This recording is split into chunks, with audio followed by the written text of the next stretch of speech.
हे सुशील, नमस्कार दोस्तों। एक बार फिर से स्वागत है आपका प्रोग्रामिंग की दुनिया में, पाइथन की दुनिया में।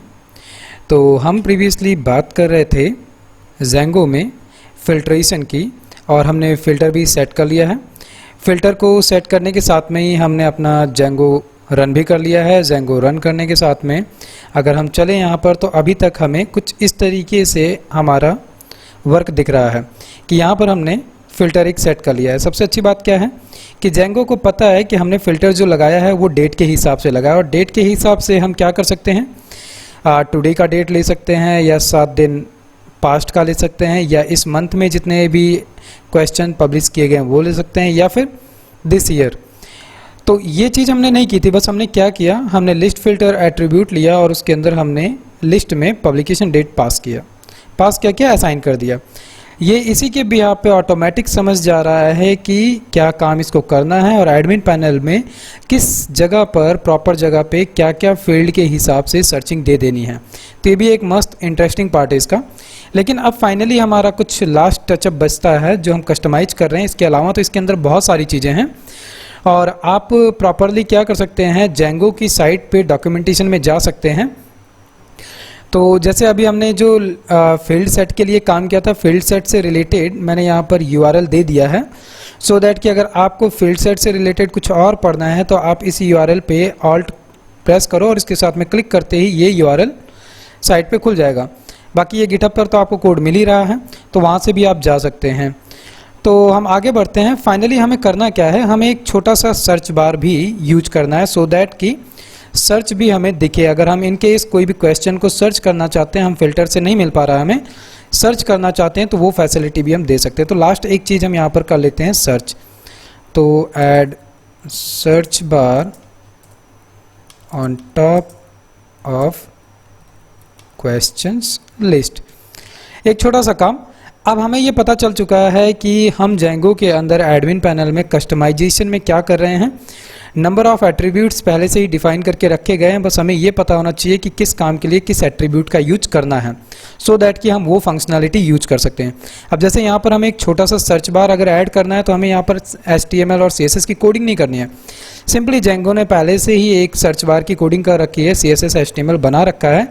बस हमें उस फील्ड को एक्टिव करना है और उसके अंदर किस एक फील्ड के बिहाफ पे सर्चिंग करनी है वो करना है। अगर आपको याद हो SQL का, अगर आपको आइडिया है, तो SQL में जब हम सर्चिंग जैसा फंक्शनैलिटी ऐड करना चाहते हैं, तो उसमें होता क्या है कि यूज़र जो भी फील्ड पे ऐड करेगा उसको हम गेट करेंगे। गेट करके हम क्वेरी में लाइक यूज करते हैं, और लाइक के बिहाफ पे जो भी हमको एक यूज़र ने इनपुट दिया है उसको लाइक में लेकर हम डेटाबेस के टेबल में सर्च करते हैं कि अगर उससे मिलता जुलता जो भी कीवर्ड हमको मिल रहा है वो पूरा का पूरा हम सर्च में दिखा देते हैं। वही काम हम यहाँ पर भी कर रहे हैं, लेकिन यहाँ पे जेंगो बाकी सारा काम खुद कर दे रहा है। केवल हम इसको ये बता रहे हैं कि आपको सर्चिंग के लिए कौन सा कॉलम यूज करना है, क्योंकि हम क्वेश्चन टेबल की बात कर रहे हैं। क्वेश्चन टेबल में हमारे पास क्वेश्चन टेक्स्ट है या पब्लिकेशन डेट है। सो सर्च के लिए हमें यूज करना है search fields. Search fields attribute के अंदर हमें क्या करना है, लिस्ट के फॉर्म में ये दे देना है कि हम किसके बिहाफ पर सर्च करना चाहते हैं। तो क्वेश्चन अंडरस्कोर टेक्स्ट। इतना करने से हुआ क्या, ये हमारे क्वेश्चन टेबल के अंदर जो क्वेश्चन टेक्स्ट है, अब उसके अंदर जितने भी क्वेश्चन पड़े हुए हैं, जैसे कि हम वापस यहाँ पर आते हैं, एक बार इसको रिफ्रेश करते हैं। रिफ्रेश करने के साथ में हमें यहाँ पर फाइनली मिल गया क्या, सर्च फील्ड। अब ये जेंगो आपको मिल रहा है क्योंकि यहाँ पर लिखा हुआ है, इसको मैं हटा देता हूँ। सो ये सर्च फील्ड हमको मिल गया। सर्च फील्ड में अगर मैं अभी सर्च कुछ भी नहीं कर रहा हूँ, ब्लैंक सर्च कर देते हैं, तो ये क्या दे देगा हमें, जितने भी टोटल हमारे क्वेश्चंस थे वो पूरे के पूरे आ गए। मान लो कि मैं यहाँ पर केवल देना चाहता हूँ जैसे हाउ है, तो मैंने यहाँ पे हाउ लिखा और एंटर कर दिया। अब हाउ से रिलेटेड जितने भी क्वेश्चन थे वो यहाँ पर आ गए। ये एक बहुत अच्छा पार्ट है। साथ में ये भी दिखा रहा है कि टोटल 6 क्वेश्चन थे, उसमें से 2 क्वेश्चन सर्च होकर आया है। और अगर हम यूआरएल पे भी देखें तो यूआरएल पे क्या हो रहा है, स्लैश करके क्वेश्चन मार्क के बाद में Q इक्वल टू हाउ, मतलब कि हमने हाउ केवल सर्च किया था। यही सेम चीज़ आपको अगर थोड़ा सा और ट्राई करना है ये चीज़, तो आप किसी भी ई कॉमर्स साइट पे जाओ, फ्लिपकार्ट पे जाओ, अमेजॉन पे जाओ, one of the best e commerce sites, वहाँ पर आप कोई भी चीज़ सर्च करके देखो, आपको यूआरएल में इसी तरीके से बदलाव दिखेगा। एक स्पेसिफिक जो उनका यूआरएल होगा, उसके बाद में अगर आपने कोई भी कीवर्ड एंटर किया है सर्च बॉक्स में, वो इसी तरीके से आपको मिलेगा। अब यहाँ पे क्वेश्चन की जगह पे ये क्या कर दिए हैं, क्यू कर दिए हैं कि क्यू इक्वल टू हाउ, मतलब कि हमने क्वेश्चन टेक्स्ट से रिलेटेड कीवर्ड सर्च किया था।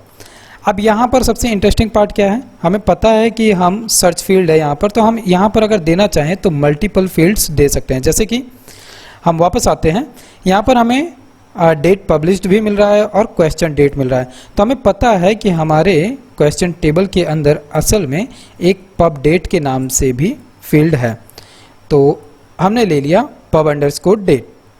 अब एक बार हम वापस अगर चलें तो यहाँ पर क्या मिल रहा है कि जुलाई 28 को, जुलाई 22 को हमने ऐसा कुछ किया था। तो एक बार हम इसको वापस से ब्लैंक सर्च करते हैं और सारा का सारा जो क्वेश्चन है उसकी लिस्ट हमें मिल गई। मान लो मुझे केवल 10 तारीख का सर्च करना था, तो मैंने यहाँ पर क्या लिखा, केवल 10 और एंटर किया। फील्ड एरर हमको मिल गया और फील्ड एरर में क्या मिला कि can not resolve keyword pub into field, choice ID pub date question text. Okay, हमने कुछ गलती की है क्या, पब अंडरस्कोर डेट, ठीक है, सर्च फील्ड था।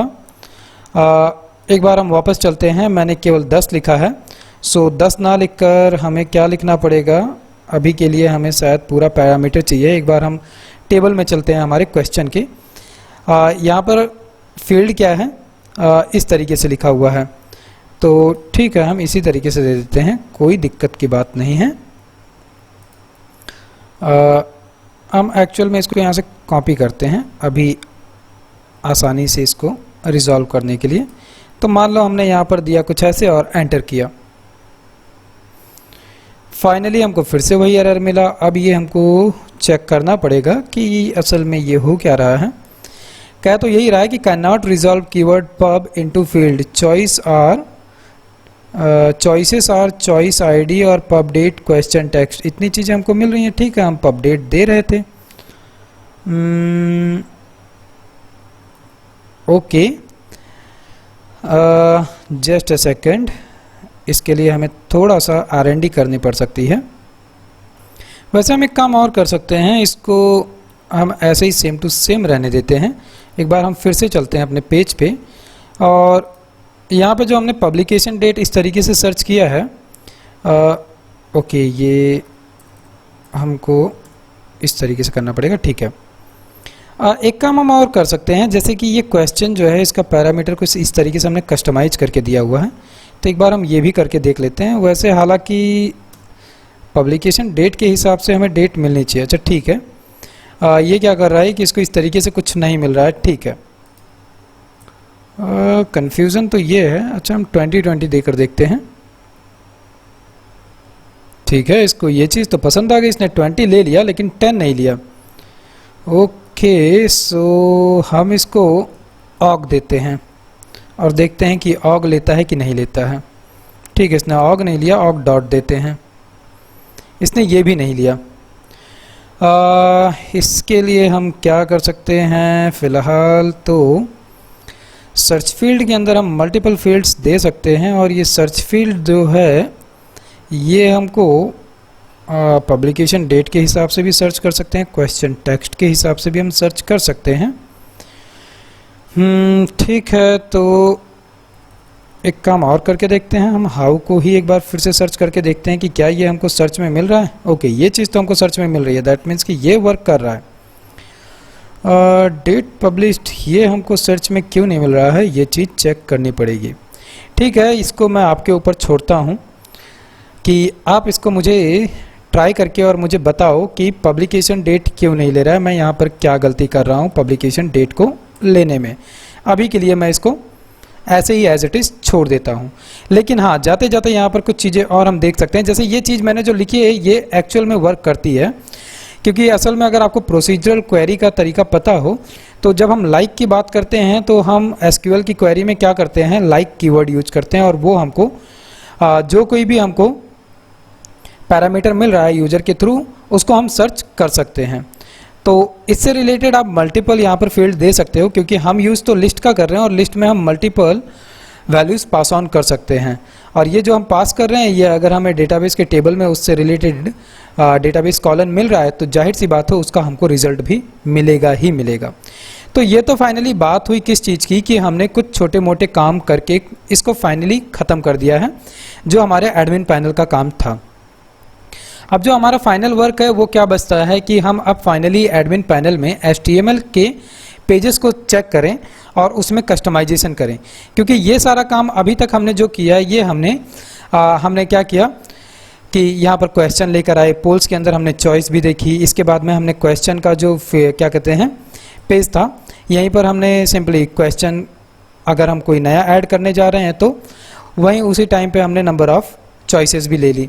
चॉइसेस को पहले हमने लिस्ट के फॉर्म में लिया था, फिर हमने उसके टेबल के फॉर्म में ले लिया। तो ये सारे काम हो चुके हैं। इससे रिलेटेड छोटे छोटे काम आप सर्च करके यहाँ पर ऐड ऑन कर सकते हो, क्योंकि यहाँ पर हमको करना क्या है, यहाँ पर बस हमें यही सारी चीज़ें समझनी है कि कौन से एट्रीब्यूट किस काम के लिए यूज हो रहे हैं तो बहुत सारे हमने छोटे मोटे यूज करके देखे हैं ताकि हमको पहले ये पता चल जाए कि ये असल में वर्क फ्लो चलता कैसे है। बाकी अब आपका काम है कि इस पर आप R&D करो। आप जेंगो के डॉक्यूमेंट में जाकर इस चीज़ों को सर्च कर सकते हो, वहाँ पर भी इनसे रिलेटेड चीज़ें मिलेंगी। और सबसे अच्छा पार्ट क्या है कि जैसे मान लो कि आपको सर्च करना था, ठीक है, एक छोटा सा काम हम और करते चलते हैं। जैसे आपको मल्टीपल सर्च करना है तो हम यहाँ पे सर्च कर सकते हैं कि multiple search in Django. Enter किया हमने। इससे रिलेटेड ये भाई साहब आ गए पहले, कोई बात नहीं। कोडिंग मल्टीपल हाउ, मैं अभी आपको स्टैक ओवरफ्लो का यूज़ भी बताऊंगा, मैंने अभी बताया नहीं है, लेकिन हम यहाँ पर एक्चुअल में देख रहे हैं जेंगो का multiple search, how to implement search in Django, Django search multiple fields, यही तो हमने सर्च किया था। यहाँ से मैं एक्चुअल में आपको ले चलना चाहता हूँ जेंगो की साइट पे। ठीक है, अगर ऐसी प्रॉब्लम है तो हम यहाँ पर कर सकते हैं जेंगो डॉक्स। डॉक्स लिख देने से हमें प्रॉपरली सबसे पहले क्या मिलेगा, जेंगो के डॉक्यूमेंट फाइल मिलेगी। अब जैसे ये सबसे पहले हमको मिल गया, यहाँ पर भी मिल गया कि मेकिंग क्वेरीज जेंगो डॉक्यूमेंट, और ये क्या है सर्च, जेंगो डॉक्यूमेंट सर्च। तो इस पे हम चलते हैं और देखते हैं कि ये असल में यहाँ पर हमें क्या बता रहे हैं।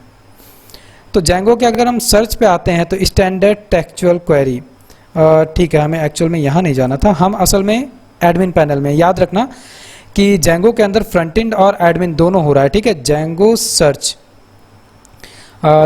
Search multiple fields Django docs admin, ये कीवर्ड लगाना जरूरी है। तो फाइनली हमें यहाँ पे क्या मिला, द जेंगो एडमिन साइट, और यहाँ पे one of the most powerful part of Django is that interface, and हम इसको नए टैब में ओपन करते हैं सो दैट कि अगर कोई गड़बड़ी हो तो हम दोबारा से नया टैब ओपन कर सकें। ठीक है, कॉन्ट्राइब एडमिन में हम आते हैं, फील्ड ओपन हो चुका है। यहाँ पर हमें ये देखना है कि हम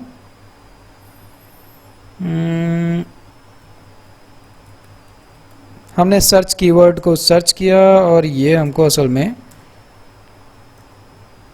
सर्च फील्ड, ठीक है। अच्छा तरीका ये है कि हम जो है सर्च फील्ड्स को ही फिल्टर मारें सो दैट कि सीधे हम वहाँ पे पहुँच जाएं। ये मिल गया हमको। तरीका बता रहा है ये कि हमने एक क्या कहते हैं क्वेश्चन एडमिन नाम से जो एक हमने वो बना रखा है, क्लास बना रखी है। इसके अंदर हमें अगर सर्च फील्ड करना है तो इस तरीके से हम क्वेश्चन टेक्स्ट को सर्च फील्ड में दे रहे हैं। या इसके अलावा हम फिर नेक्स्ट करते हैं, देखते हैं ये क्या ले जा रहा है। ये प्रॉपर हमें मिल गया कि मॉडल एडमिन के अंदर हम सर्च फील्ड कैसे कैसे यूज करते हैं। तो एक तो हो गया कि हम फॉरेन की रिलेटेड फील्ड नेम दे दें, दूसरा हो गया कि हम कोई सिंगल क्या कहते हैं सिंगल कॉलम दे दिया हमारे टेबल का। याद रखना ये जो हम फील्ड कर रहे हैं, सर्च कर रहे हैं, ये असल में डेटाबेस के टेबल से किसी एक पर्टिकुलर कॉलम के बिहाफ पे हम ये सारा काम कर रहे हैं। तो वैसे ही फिर यहाँ पे वेयर का क्लॉज जो चलता है जिसकी हमने अभी बात की कि हम अगर जनरल क्वेरी लिखते हैं तो क्वेरी में कुछ इस तरीके से काम होता है। इसके अलावा अगर हम नीचे देखें तो इन्होंने कुछ और चीज़ें डिस्क्राइब कर रखी हैं, बता रखी हैं। तो यहाँ से आप काफ़ी हद तक मदद ले सकते हैं, काफ़ी चीज़ें यहाँ से आपको सीखने और जानने को मिलेंगी। तो इस तरीके से आप सर्च कर सकते हो। सर्च करते समय बस ध्यान क्या देना है कि जैसे हम एडमिन पैनल के लिए सर्च कर रहे हैं तो डॉक जेंगो डॉक एडमिन करके आप सर्च करना, तो आप आसानी से उस जगह पर पहुंच जाओगे। सो फाइनली अब हम चलते हैं, ये हमारा पूरा काम हो चुका है, तो मैं इसको जस्ट सेकेंड थोड़ा सा पॉज करके इसको मैं अप कर देता हूँ कोड को, और इसके बाद में फिर हम चलते हैं कस्टमाइजेशन में। सो ये तो हमने अपडेट कर दिया, और अब फाइनली हमारा काम क्या है कि आपको याद होगा हमने टेम्पलेट नाम का फोल्डर बनाया था। हम अगर अपनी ट्री में चलते हैं तो यहाँ पर हमने टेम्पलेट, जो कि हमने HTML के अलग अलग 3 फाइलें बनाई थी, इनके लिए हमने क्या किया था कि हमारा जो एप्लीकेशन था, जैसे पोल्स नाम का जो एप्लीकेशन है, इसके अंदर हमने टेम्पलेट नाम से एक फ़ोल्डर बनाया, और उसके अंदर फिर हमने क्या किया, हमारे एप्लीकेशन के नाम से फिर से एक फ़ोल्डर बना के हमने HTML की फाइलें रखी थी। तो ये सेम पैटर्न हमने फिर क्या किया था, स्टैटिक के लिए भी किया था। स्टैटिक की फाइलें आपको याद होगा जो हमने प्रीवियसली वर्क किया था, और इसमें भी हमने वही सेम काम किया था कि स्टैटिक नाम का फोल्डर बनाया, और उसके अंदर हमने अपने एप्लीकेशन के नाम से फोल्डर बना के, और देन उसके अंदर हमने फाइलें रखी थी। तो हमने एक style.css नाम की फाइल बनाई थी और एक इमेजेस बनाई थी, जिसके अंदर की मैंने अपनी खुद की एक इमेज ले जाके रखी थी, heysushil.png। तो इसी तरीके से जैसे हमने ये पूरा काम किया, किसके लिए, फ्रंट एंड के लिए किया था, वैसे ही अभी हम हैं एडमिन पैनल में। एडमिन पैनल का पूरा काम तो किया हुआ है, जैसे कि हम अगर चल के देखते हैं तो हमने ये पूरा स्ट्रक्चर बनाया नहीं एडमिन पैनल का, ये पूरा का पूरा बना पड़ा था। दैट मीन्स कि इसका कोड भी पड़ा हुआ है। तो अब सबसे पहले काम क्या है, सबसे पहला काम यह है कि हमको कुछ काम सेटिंग्स में चल के करना पड़ेगा, क्योंकि हम बात कर रहे हैं एडमिन की। एडमिन जो है, इसका कोड जो है पहले से करके रखा गया है, तो उसके लिए हमें पहले डायरेक्टरी जो है, डायरेक्टरी के साथ थोड़ा सा मॉडिफिकेशन करना पड़ेगा। तो हम सेटिंग की फाइल में चलते हैं, और उससे पहले ये जो फाइलें थी इनको मैं अब हटा देता हूँ। सो फाइनली हमारे पास केवल और केवल सेटिंग की फाइल दिख रही है यहाँ पर। इस फाइल के अंदर सबसे पहले हमें क्या करना है, हमें टेम्पलेट्स के सेक्शन में चलना है। तो टेम्पलेट का सेक्शन जो है ये हमको मिलेगा, हम यहाँ से मिनीफाई का यूज करते हैं, और ये हमको मिल गया टेम्पलेट्स का सेक्शन।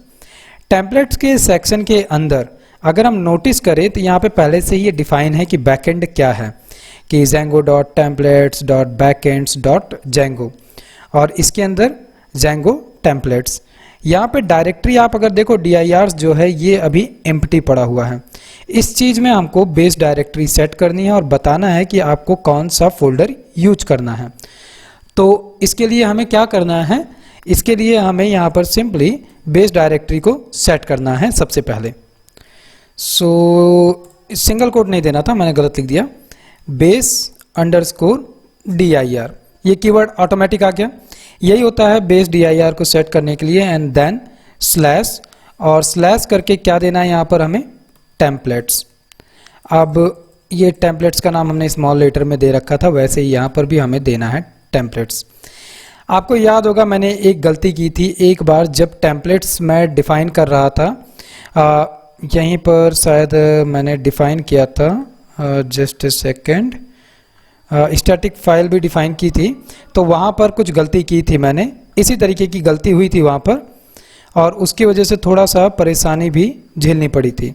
एक तो इस जगह पर झेलनी पड़ी थी कि पहले स्टैटिक्स था, फिर बेस dir और फिर स्टैटिक।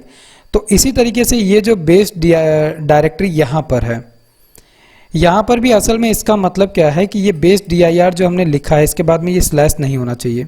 ठीक है, इसको एक बार हम रन करके देखते हैं कि हमारे टर्मिनल में इससे कोई एरर तो नहीं आ रहा है। क्या मिल रहा है, नेम एरर, कि base underscore is not defined. ठीक है, ये तो एग्जीक्यूट कर गया, हमको फिर से रन सर्वर करना पड़ेगा, ये अपना काम करता रहे। क्या मिल रहा है, दिख रहा है, टाइप एरर मिलेगा कि अनसपोर्टेड ऑपरेटर स्लैश, मतलब कि हमें इस तरीके से नहीं सेट करना है। ये मैंने बस आपको एक हिंट दिया है कि यहाँ पे करना क्या रहता है कि बेस डायरेक्टरी हमें सेट करनी है, और बेस डायरेक्टरी के साथ में हमें ये बताना है कि कौन सा टेम्पलेट हमें यूज करना है। तो इसको अभी हम सेट करते हैं। इसके अलावा पहले हम यहाँ पर देख लेते हैं कि ऐप डायरेक्टरी को ट्रू दे रखा है। ये ट्रू आपके केस में भी होता है, बाय डिफ़ॉल्ट ये सिस्टम सेटिंग में आएगा ही आएगा, मीन्स हमारे Django के फ्रेमवर्क सेटिंग में आएगा। नीचे अगर हम गौर करें तो कॉन्टेक्स्ट प्रोसेसर्स में हमको क्या क्या मिल रहा है, template dot context processors, debug है, रिक्वेस्ट है, ऑथ है और मैसेजेस है।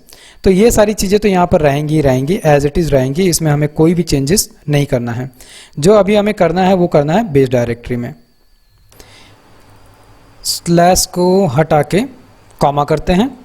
याद होगा ऐसे ही काम हमने कहाँ किया था, स्टैटिक्स में भी किया था। स्टैटिक में हमने क्या किया था, स्टैटिक डायरेक्टरीज के लिए os.path.join बेस्ड डायरेक्टरी और स्टैटिक किया था। तो ऐसा ही हम यहाँ पर भी कर रहे हैं कि हमने सिंपली क्या किया, बेस dir दे दिया कि जो भी बेस डायरेक्टरी, अब ये बेस डायरेक्टरी कहाँ से आ रही है, ये बेस डायरेक्टरी आ रही है, हमने यहाँ पर ले रखा है, ठीक है। तो यहाँ से ये बेस डायरेक्टरी का पाथ ले लेगा ऑटोमेटिक, उसके लिए हमें कुछ करने की जरूरत नहीं, बस इसको हमने क्या बताया कि बेस डायरेक्टरी के टेम्पलेट्स फोल्डर को यूज करना है। तो फाइनली हम बात कर रहे हैं कि हम एडमिन पैनल के HTML पेजेस को चेंज करना चाहते हैं, मॉडिफाई करना चाहते हैं। तो इसके लिए सिंपली हमें जो हमारा बेस डायरेक्टरी है यहीं पर हमें टेम्पलेट क्रिएट करना है, टेम्पलेट्स नाम का फोल्डर। जैसे हमने क्या किया है, एक तो हमने पोल्स के लिए यूज किया था टेम्पलेट्स और पोल्स और ये सारी चीज़ें, ठीक है, और स्टैट्स के लिए हमने अलग से किया था, हमने बाहर किया था। तो ऐसे ही अभी अगर नोटिस किया जाए तो बाहर कोई भी टेम्पलेट नाम का फोल्डर नहीं है। तो हमें क्या करना है, इस माई साइट नाम के फोल्डर के अंदर, इसके अंदर हमें एक फोल्डर क्रिएट करना है जिसका नाम देना है टेम्पलेट्स। एंटर। अब आपको थोड़ा सा ये क्लियरिफाई हुआ होगा, अगर दिमाग में कंफ्यूजन रह गया होगा कि हमने पोल्स एप्लीकेशन के अंदर टेम्पलेट्स बना के पोल्स नाम क्यों दिया था। क्योंकि अब हम फाइनली अगर बाहर भी टेम्पलेट्स नाम का फोल्डर बना रहे हैं तो जेंगो को कंफ्यूजन हो जाती है ये समझने में कि कौन सा किसी पर्टिकुलर एप्लीकेशन का टेम्पलेट्स फोल्डर है और कौन सा मेन टेम्पलेट्स फोल्डर है। बाकी इसके बारे में अभी हम आगे चल के और अच्छे से बात करेंगे। तो पहला काम हमने क्या किया, हमने यहाँ पर बेस डायरेक्टरी सेट की और उसके बाद में हमने सिंपली यहाँ पर हमारे मेन फ्रेमवर्क के फोल्डर में एक टेम्पलेट्स नाम का फोल्डर क्रिएट कर लिया। ये करने के लिए ये हमें करना क्यों पड़ा, क्योंकि असल में जाहिर सी बात है कि जेंगो का एडमिन पैनल का सारा काम पहले से पड़ा हुआ है। इसको हम कह सकते हैं जैसे ऊप्स के कॉन्सेप्ट में हमें ओवर राइडिंग का कॉन्सेप्ट मिलता है कि अगर कोई फाइल पहले से बनी पड़ी है उसी को हम ओवर राइड करना चाहते हैं। या फिर आपको याद होगा प्रीवियस हमने CSS का कोड लिखा था और उस समय मैंने बात की थी आपसे कि CSS के कोड को हम 3 तरीके से अप्लाई करते हैं, या तो इनलाइन, या फिर इंटरनल CSS, या फिर एक्सटर्नल। आप मुझे ये एक क्वेश्चन है, आप मुझे कमेंट करके बताओ कि इन तीनों टाइप के CSS में क्या डिफरेंस होता है। बाकी जो डिफरेंस CSS में उन तीनों फाइलों के साथ होता है वही सेम चीज़ यहाँ पर भी होने वाली है कि जेंगो ने जाहिर सी बात है पहले से एडमिन पैनल के लिए HTML फाइलें बना के रखी हैं, लेकिन अगर हम अपने मेन प्रोजेक्ट के मेन स्ट्रक्चर में सेम टेम्पलेट्स नाम का फोल्डर बना के और जो कोई भी एग्जिस्टिंग फोल्डर फाइल एग्जिस्ट कर रहा है तो उससे रिलेटेड हम कोड लिख सकते हैं। छोटा सा डिस्ट्रप्शन आ गया था, कॉल आ गया था एक, ठीक है। फिर हम आगे बढ़ते हैं। हम बात कर रहे थे फोल्डर की। तो जैसे हमने पोल्स के क्या कहते हैं ओवरराइड की बात कर रहे थे कि हम क्या करने वाले हैं, जो एग्जिस्टिंग हमें जेंगो के एडमिन की फाइलें मिलती है उन्हीं में से कुछ फाइलों में हम चेंज करेंगे। जैसे एक फाइल है base_site.html, ये एक बेस फाइल है। जैसे कि हम जो एडमिन पैनल यहाँ पर ओपन करते हैं, ये जो हमें URL क्या कहते हैं होम पे, ये जो हमें पूरा का पूरा एक होम पैनल मिलता है, ये है एक बेस मीन्स की base_site.html नाम की एक फ़ाइल बनाई गई है जेंगो के अंदर HTML की, जिसके वजह से हमें ये वाला इंटरफेस या UI हमें देखने को मिलता है। तो हम इसी चीज़ को चेंज करने वाले हैं। लेकिन अब इसके लिए करना क्या है, सबसे पहले हमें एडमिन पैनल में से वो एक फ़ाइल निकाल के लेकर आनी है जो पहले से बनी बनाई पड़ी हुई है। तो ये करने के लिए हमें करना क्या है, सबसे पहले तो ये फाइंड करना है कि वो फाइल पड़ी हुई कहाँ पर है। तो शायद आपने नोटिस किया हो कि यहाँ पर पूरे स्ट्रक्चर में हमें एडमिन पैनल की कोई फाइल नहीं मिलती है। जैसे हमारा मेन फोल्डर कौन सा है, माई साइट है। माई साइट के अंदर अगर हम गए तो यहाँ पे ये टेम्पलेट हमने अभी बनाया है, इसके अंदर कुछ भी नहीं है। इनिट है और बाकी जो है ये सिस्टम की फाइलें हैं जिनको हम चेंज कर रहे हैं, जैसे URL सेटिंग्स हो गया, ये सारी चीज़ें। बाकी पोल्स भी हमने बनाया, स्टैटिक्स भी हमने बनाया और नीचे जो फाइलें हैं ये भी हमने ही बनाई है। तो यहाँ पर अगर आप गौर करो तो हमें जेंगो के मेन एडमिन की फाइलें नहीं मिलती हैं, उनको चल के हमें पहले सर्च करना पड़ेगा और वहाँ से जो base_site.html फाइल है उसको ला कर कॉपी करके हमें पेस्ट करना है। कहाँ पर, हमारे टेम्पलेट्स के फोल्डर में। सबसे बड़ा सवाल तो पहले ये हो जाता है कि ये फाइल अब हमें मिले कहाँ से। तो सबसे पहले तो हम इसको बंद करते हैं और इसी फाइल पे जहाँ पर हमें बेस डायरेक्टरी चाहिए है, ठीक है, यहाँ पे हम कुछ चीज़ें लिख सकते हैं या यहाँ पर नहीं लिखते हैं। मैं फाइल ओपन करता हूँ जिसमें कि हमको लिखना है introduction overview. Just a second में एक फ़ाइल ओपन कर लूँ जिसमें हम लिखेंगे। मैंने एक फ़ाइल ही नई क्रिएट कर ली है, about_admin.md। तो यहाँ पर कुछ चीज़ें पहले लिख देता हूँ मैं कि एडमिन पैनल से रिलेटेड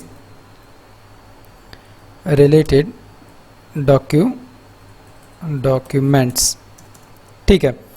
तो सबसे पहला काम हमारा क्या है कि मुझे बताना है कि हम जो फाइल चेंज करना चाहते हैं उसके लिए करना क्या पड़ेगा। तो सबसे पहले चीज़ की यहाँ पर एक और हेडिंग देता हूँ और यहाँ पे लिखते हैं कि एडमिन में base_site.html फाइल में चेंज के लिए, ठीक है। सबसे पहली चीज़ तो कि जैसे अभी हमें सबसे पहले तो ये फाइंड आउट करना है कि हमारा ये जो जेंगो का मेन एडमिन पैनल का फोल्डर पड़ा हुआ है वो कहाँ पड़ा हुआ है। तो मैं जल्दी से कुछ चीज़ें लिख लेता हूँ और फिर मैं वापस आता हूँ। सो ये तो मैंने लिख लिया। सबसे पहले काम क्या करना है हमें कि हमें असल में जिस फोल्डर के पाथ तक पहुँचना है उसका नाम है जेंगो में। हमें जहाँ पर जेंगो का मेन फ्रेमवर्क का फोल्डर पड़ा हुआ है उसके अंदर हमें कॉन्ट्राइब नाम का एक फ़ोल्डर मिलेगा और उसके अंदर एडमिन नाम का एक फ़ोल्डर मिलेगा। उसके अंदर फिर हमें मिलेगा टेम्पलेट्स और उस टेम्पलेट्स फोल्डर में एडमिन के सारे HTML पेज हैं जिसमें से base_, हमें एक्चुअल में फ़ाइल कौन सी चाहिए थी, हाँ, base_site.html फाइल चाहिए। इसके अलावा कमांड प्रॉम्प्ट में हमें जेंगो का मेन पाथ फाइंड आउट करने के लिए विंडोज़ के अंदर ये कमांड चलाना पड़ेगा py_c और इसके बाद में import जेंगो और print जेंगो पाथ, जिससे कि हमें पता चल जाएगा कि असल में हमारा पाथ है कहाँ।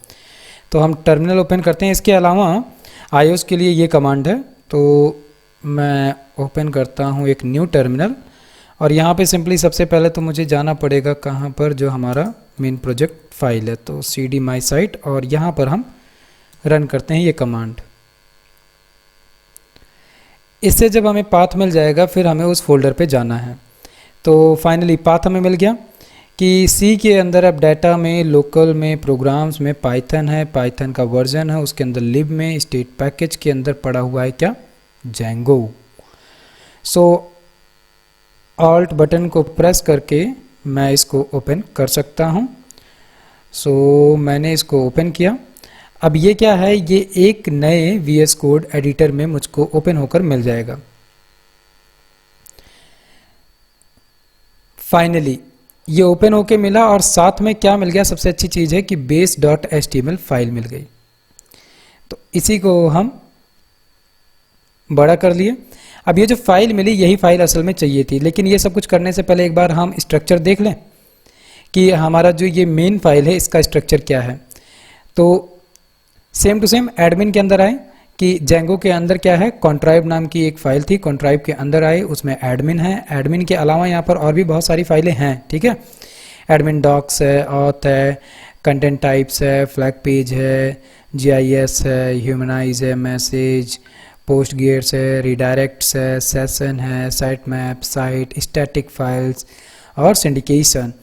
इसके अलावा कोर की फ़ाइलें हैं, डेटाबेस की फ़ाइलें हैं, डिस्पैच है, फॉर्म्स जो हम क्रिएट करते हैं, HTTP की फ़ाइलें हैं, मिडलवेयर है, टेम्पलेट्स का अलग से है और टेम्पलेट टैग्स अलग से है, टेस्ट केस के लिए यहाँ पर अलग से है, URLs के लिए अलग है, यूटिल्स जो हम यूज करते हुए आ रहे हैं, यूटिल्स में से हमने डेट वोट निकाला था, वो सारी चीज़ें। जैसे इसके अंदर अगर हम चलें तो यहाँ पे हमें अलग अलग फ़ाइलें मिल रही हैं। इसी में से हमने, अगर याद हो तो हमने हमारे क्या कहते हैं मेन, जब हम अलग अलग फंक्शंस क्रिएट कर रहे थे हमारे व्यू के अंदर, तब भी हमने यूटिल्स को कॉल किया था और इसमें से हम क्या कॉल कर रहे थे बार बार, डेट टाइम, डेट्स है, डेट टाइम जो हम यूज कर रहे थे, टाइम जोन यूज कर रहे थे हम, फॉर्मेट्स यूज करते हैं हम, ये सारी चीज़ें यहीं पे बनी पड़ी हुई हैं।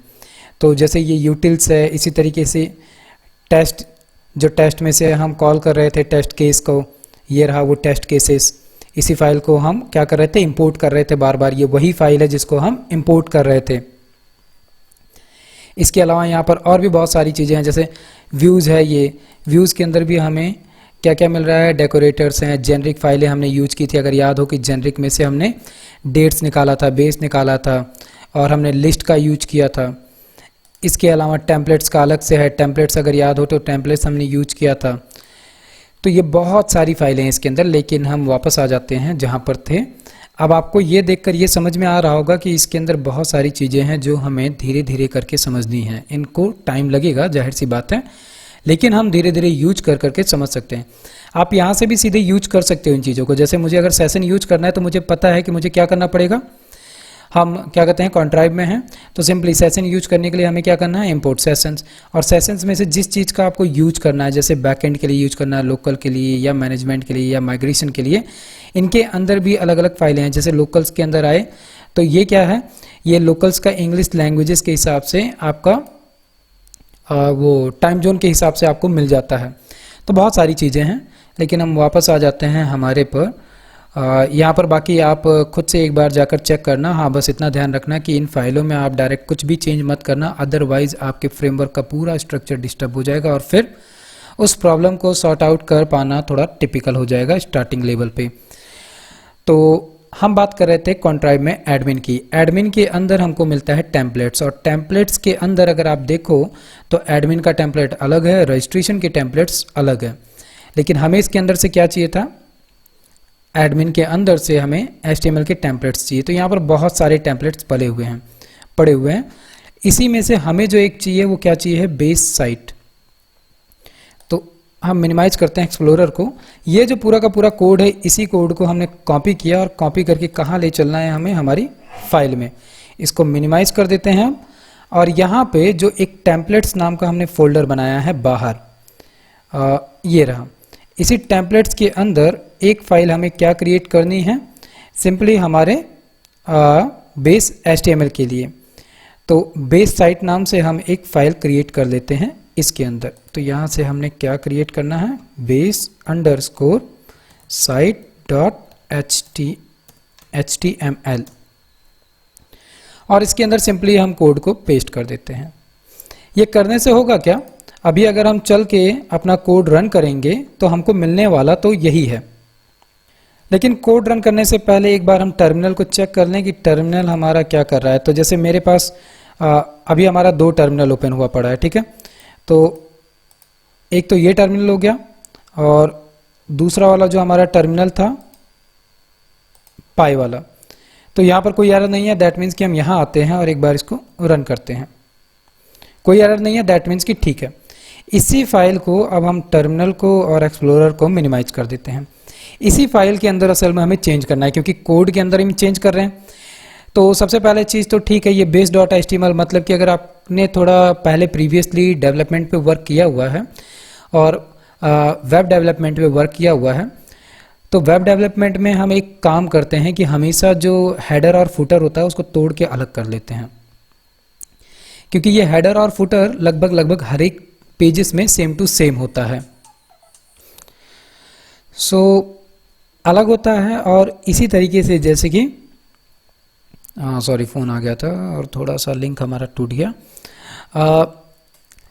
HTML के पेज में जैसे हेडर और फुटर अलग होता है, और आप किसी भी साइट पे चले जाओ, हर एक साइट में आपको हेडर और फुटर जो है सेम टू सेम मिलता रहता है। आप पेजेस अलग अलग, जैसे about us, context, services, product page अलग अलग होते हैं, लेकिन हेडर और फुटर हमेशा आपको सेम मिलता है। जैसे हम फ्लिपकार्ट की बात करें या अमेजॉन की बात करें, आप जाइए, आपको हेडर और फुटर हमेशा सेम मिलेगा, बीच का कंटेंट हमेशा चेंज होता रहता है। वैसा ही सेम टू सेम काम यहाँ पर भी है कि बेस डॉट HTML जो है ये हमारा बेस है, कि जो ऊपर का हमको हेडर मिल रहा है।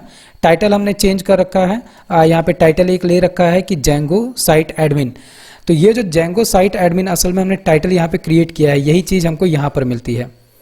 दिख रहा है, जेंगो साइट एडमिन, जो पाइप है, पाइप के बाद में जैसे साइट एडमिनिस्ट्रेशन के बाद में जो लिखा हुआ है जेंगो साइट एडमिन, वो चीज़ हमें ये मिल रहा है यहीं से। इसके अलावा ब्रांडिंग है, ब्रांडिंग के अंदर क्या है, सिंपली लिखा गया है कि जेंगो एडमिनिस्ट्रेशन, मतलब कि इस एक पर्टिकुलर पेज का नाम है जेंगो एडमिनिस्ट्रेशन। इसीलिए हमको जो यहाँ पर ये मिल रहा है नाम लिखा हुआ जेंगो एडमिनिस्ट्रेशन, ये यहीं से मिल रहा है।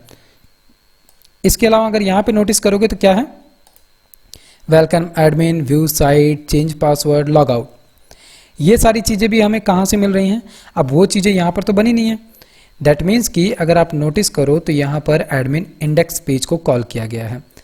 तो यहाँ पर लिंकअप हो रहा है क्या, ये जब भी हम एडमिन के नाम पर क्लिक करेंगे, जैसे कि ये जेंगो एडमिनिस्ट्रेशन पे, तो हम कहाँ पहुँच जाएंगे, इंडेक्स पेज पे। इसके अलावा अगर आप नोटिस करो तो नेविगेशन बार एक यहाँ पर लिया गया है, ब्लॉक नेव ग्लोबल, और यही जो नेव ग्लोबल लिया गया है असल में इसी की वजह से यहाँ पर ये आपको दिख रहा है। बाकी ये जो सारी चीज़ें हैं ये तो हमारे इंडेक्स पेज से आ रहा है। तो इसी के अंदर हम थोड़ा सा पहले चेंजेस करेंगे और इस चेंज को करने के बाद में फिर हम नेक्स्ट पे मूव ऑन करेंगे। तो जैसे यहाँ पर अगर हमें चेंजेस करने हैं कुछ भी, मान लो कि हमने ब्लॉक ब्रांडिंग ले रखा है और यहाँ ब्लॉक ब्रांडिंग के अंदर हमें सिंपली क्या चेंज करना है, हमारे इस एप्लीकेशन का नाम चेंज करना है। तो मान लो कि ये जेंगो एडमिनिस्ट्रेशन ना होके इसका नाम हमने क्या दे दिया, पोल्स, और ए को हम कैपिटल कर देते हैं, पोल्स एडमिनिस्ट्रेशन। ठीक है, इतना हम करते हैं और इसके बाद में इसको सिंपली हम सेव कर देते हैं। सेव तो ऑटोमेटिक हो रहा है। तो एक बार टर्मिनल को ओपन किया, यहाँ पर कोई इशू नहीं है। ठीक है, हम एक बार वापस चलते हैं यहाँ पर और इसको रिफ्रेश करते हैं। और रिफ्रेश करने के साथ में हमको यहाँ पर चाहिए क्या है, जेंगो साइट है, जेंगो साइट है, साइट एडमिनिस्ट्रेशन, हमारे फाइल का नाम चेंज नहीं हुआ। ठीक है,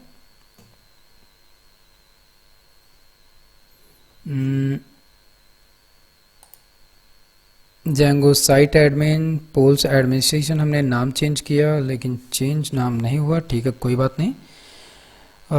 जेंगो जो हमने यहाँ पर किया ये नहीं हो रहा है। ठीक है, एक मिनट। ओके, एक्चुअली में गलती क्या हो रही है, ये जो है ये पूरा का पूरा मीन्स हम जब डबल कर्ली ब्रेसेस यूज करते हैं, दैट मीन्स कि यहाँ पर क्या हो रहा है कि ये साइट हेडर डिफ़ॉल्ट ले रहा था जो जेंगो एडमिनिस्ट्रेशन हमने दे रखा था। हमें क्या करना है, सिंपली जो जैसे ये नाम हमने लिखा है यहाँ पर पोल्स एडमिनिस्ट्रेशन, इसको यहाँ से मैं कॉपी करता हूँ और क्योंकि हम एक एप्लीकेशन, एक पोल्स एप्लीकेशन की बात कर रहे हैं, तो हम वो पूरा कर्ली ब्रेसेस हटा के सिंपली क्या किए, पोल्स एडमिनिस्ट्रेशन नाम दे दिया। कोई भी इस पर क्लिक करेगा तो पहुँचेगा कहाँ पे, एडमिन इंडेक्स पेज पे पहुँच जाएगा। लेकिन उस एडमिन इंडेक्स पेज का जो अब नाम होगा वो क्या हो जाएगा, पोल्स एडमिनिस्ट्रेशन। क्यों, क्योंकि असल में हम यहाँ पर बात कर रहे हैं केवल एक एप्लीकेशन के एडमिन पैनल की। हम केवल और केवल पोल्स का जो एडमिन पैनल है उसको कस्टमाइज कर रहे हैं, ना कि हमारे बेस एडमिन पैनल को कस्टमाइज कर रहे हैं। तो ठीक है, एक बार हम चेक करते हैं, यहाँ पर सब कुछ सही है। एक बार हम चलते हैं और एक बार इसको रिफ्रेश करते हैं। तो फाइनली रिफ्रेश करने पर ऐसा हो क्यों रहा है यही तो नहीं समझ में आ रहा है। ठीक है, एक बार हम इसको लॉग आउट करके फिर से लॉगिन करके देख लेते हैं। Login again and login. ठीक है, समथिंग रॉन्ग, क्योंकि यहाँ पर ये नाम नहीं आ रहा है। फिर से हमको चेक करना पड़ेगा ऐसा क्यों हो रहा है। असल में इसमें गलती ये हो रही थी कि जो ये टेम्पलेट्स बनाया है, ठीक है, थोड़ी सी गलती हो गई यहाँ पे, इसको चेंज करना पड़ेगा। क्योंकि टेम्पलेट्स जो फोल्डर है पोल्स के अंदर बना पड़ा था, ये बनाते समय थोड़ा सा कन्फ्यूज़न हो गया और मैंने कन्फ्यूज़न कर दिया। टेम्पलेट्स के अंदर असल में पोल्स नाम का एप्लीकेशन पड़ा हुआ है, ऐसे ही जैसे ये पोल्स नाम का एप्लीकेशन पड़ा हुआ है यहाँ पर, इसी तरीके से असल में हमें एक एडमिन का भी फोल्डर क्रिएट करना है। तो सबसे पहले तो जो ये टेम्पलेट्स मैंने बना रखा है, मतलब कि टेम्पलेट्स के अंदर base_site.html, इसका नाम सबसे पहले रीनेम करके करता हूँ एडमिन। और हमने पोल्स के अंदर टेम्पलेट्स बनाया ही था, टेम्पलेट्स का सारा काम यहाँ पे कर रहे थे। जैसे पोल्स नाम का एक हमने यहाँ पर फोल्डर बनाया, ऐसे ही जो ये एडमिन है इसको बस उठा के ले चल के इस टेम्पलेट्स के अंदर ड्रॉप कर देना है। मैंने मूव किया, मूव करते ही क्या हुआ, यहाँ पर base_sites जो है एडमिन फोल्डर के अंदर आ चुका है। तो असल में पोल्स के अंदर ही टेम्पलेट्स में एडमिन नाम का एक फोल्डर बनाना है और उसके अंदर base_site.html फाइल जाएगी। बाकी पोल्स नाम का जो फोल्डर था उसके अंदर तो हमने फ्रंट एंड HTML पेजेस रखे ही थे। तो गलती ये थोड़ी सी हो गई थी। फाइनली इसको करने के बाद में एक बार हम टर्मिनल को चेक करते हैं एंड देन इसके बाद में हमें क्या करना है, हम चल के एक बार इसको रिफ्रेश करते हैं। तो जैसे कि ये आ ही चुका है, ठीक है, पोल्स एडमिनिस्ट्रेशन यहाँ पर हमको मिल गया। तो यही एक थोड़ी सी गलती हो रही थी। अब जैसे हमने यहाँ पर ये नाम चेंज कर लिया, ठीक है, इसी तरीके से आप क्या कर सकते हो, यहाँ पर हमको फाइल मिल ही रही है, टर्मिनल को हमने हाइड किया, पोल्स एडमिनिस्ट्रेशन नाम दे दिया। इसी तरीके से आप यहाँ पर कुछ और चेंज करके देख सकते हैं, यहाँ पर कुछ और नाम आपको देना है वो भी दे सकते हैं, थोड़ा बहुत R&D इसके साथ आप कर सकते हैं। तो ये तो फाइनली हमने हमारा जो मेन जेंगो का एडमिन टेम्पलेट का फोल्डर मिलता है वो देख लिया। उसमें से जैसे हम अभी एक एप्लीकेशन पे काम कर रहे हैं, तो उस एप्लीकेशन पे हम कैसे एडमिन की फाइल को चेंज करें वो स्टार्ट कर चुके हैं। अब जैसे ये हम एक हेडिंग हमने चेंज की, इसी तरीके से इसके अंदर हम फिर अब क्या करेंगे, टेम्पलेट्स को चेंज करेंगे। कुछ टेम्पलेट्स को चेंज करके हम देखेंगे, जैसे अभी हमने केवल base_site.html पेज को चेंज किया। अब फाइनली हम इंडेक्स पेज जो है उसको लेंगे और उसके अंदर हम मॉडिफिकेशन करेंगे और चेंजेस करेंगे जो वर्क बिहेवियर इसका होता है। फिर देन हम फाइनली मूव ऑन करेंगे इसके थोड़े से एडवांस टॉपिक्स पे। तब तक कोडिंग करते रहो। इसमें कोई अगर प्रॉब्लम आ रही है तो मुझे कमेंट करके बताओ। अदरवाइज फिर हम मिलते हैं इसके नेक्स्ट वर्जन पे।